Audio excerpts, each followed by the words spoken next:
এক গ্লাস পানির বিনিময়ে জান্নাতে যাবে, এক গ্লাস পানি।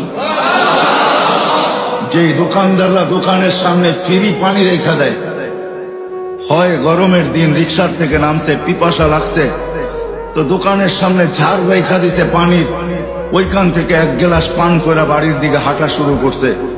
সে রাখছেই পথিক খাবে, ওই এক গ্লাস পানির বিনিময়ে সে জান্নাতে যাবে। কেননা চিত্র যদিও পানকারী ধারণ করে নাই, বা চিত্র যদিও যে পান করাইছে সেও ধারণ করে নাই। চিত্র বোঝেন? আরে বোঝেন নাকি? চিত্র, চিত্র কি? ছবি তুলে রাখে নাই সে, যদিও তার দোকানের ক্যামেরা স্ন্যাপ নিছে, ছবি কালেক্ট করছে, কিন্তু এটা বেশি দিন ছিল না।